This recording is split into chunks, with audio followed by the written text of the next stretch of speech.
Assalamualaikum warahmatullahi wabarakatuh. Apa kabar pendengar semuanya? Kembali lagi nih bersama aku Triana di acara Yuk Cari Tahu. Kali ini kita bakal cari tahu soal apa ya? Gimana kalau kita bahas soal kuliner? Wah, kayaknya bakal menarik banget nih kalau hari ini kita cari-cari tahu soal makanan khas Sulawesi, yaitu Coto Makassar.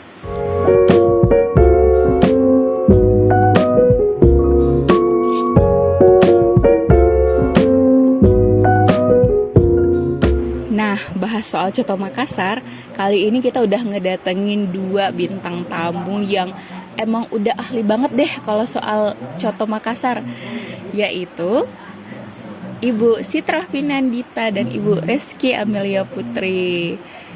Selamat datang Ibu Citra dan Bu Reski, semoga kabarnya baik ya, kayak pendengar setia di luar sana. Teman-teman semuanya, Ibu Citra dan Ibu Reski ini adalah orang yang udah pengalamannya tuh udah jauh banget deh kalau soal masakan atau kuliner. Jadi dengan kedatangan Ibu Citra dan Ibu Reski kali ini kita bakal dapat banyak pengetahuan dan wawasan soal kuliner. Jadi langsung aja yuk kita bahas soal Coto Makassar. Nah, buat mengawali obrolan kita kali ini, aku mau nanya dulu nih ke Ibu Reski. Sebenarnya apa sih yang bikin Coto Makassar itu jadi istimewa banget dan berbeda dari hidangan sapi lainnya?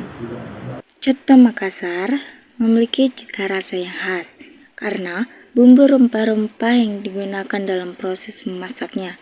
Selain itu, Coto Makassar juga dikenal karena penggunaan jeroan sapi yang memberikan tekstur dan rasa yang unik. Berarti memang Coto Makassar ini istimewa banget ya, Bu. Oke, kalau gitu aku pengen tanya nih ke Ibu Citra. Untuk proses pembuatan Coto Makassar ini itu dimulai dari mana sampai mana ya, Bu? Oke, baik. Dari proses pembuatannya ini, Coto Makassar dia diawali dengan kita merebus daging sapi dan juga jeroannya.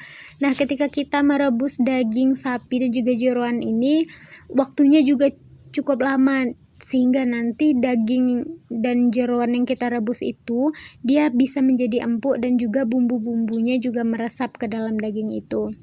Lalu bumbu-bumbu yang kita masukkan di dalam rebusan tadi itu ada seperti ketumbar, kunyit, dan juga serai yang ditambahkan untuk memberikan cita rasa khas Coto Makassar tersebut.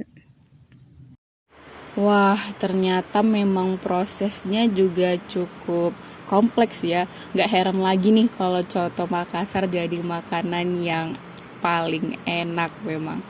Oke, kalau gitu aku pengen tanya lagi nih ke Ibu Reski.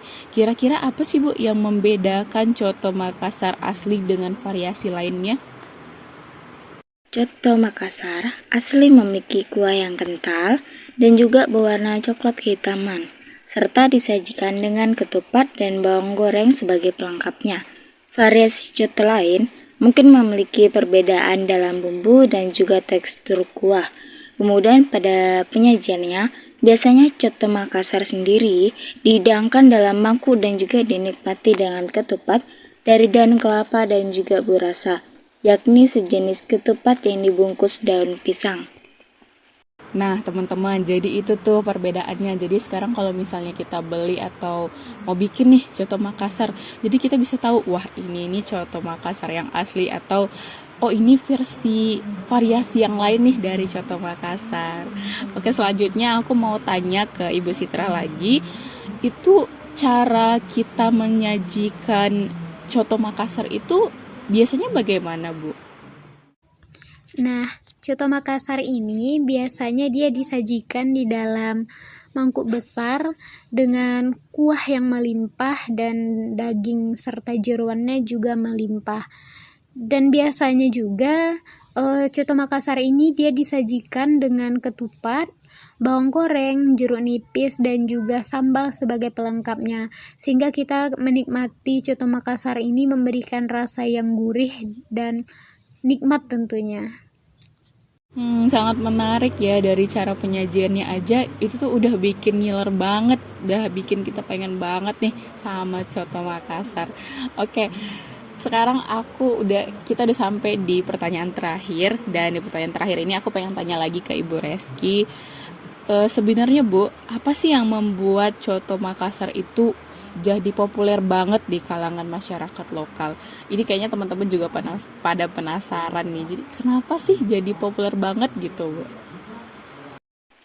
Coto Makassar telah menjadi bagian dari warisan kuliner Makassar yang secara telah turun-temurun. Selain itu, cita rasa khas dan juga kelezatan Coto Makassar juga menjadi alasan utama mengapa hidangan ini begitu populer di kalangan masyarakat lokal. Oke, jadi gitu ya teman-teman. Udah nggak salah lagi nih kalau Coto Makassar itu jadi makanan yang terkenal dalam hal kuliner. Oke, terima kasih Ibu Citra dan Ibu Reski. Mungkin cukup untuk hari ini, cukup sampai di sini dulu pembicaraan kita. Kapan-kapan lagi boleh nih kita bahas soal kuliner yang lain, makanan khas yang lain dari daerah misalnya Sumatera atau Kalimantan. Atau mungkin nanti kita bahas kategori yang lain selain dari kuliner.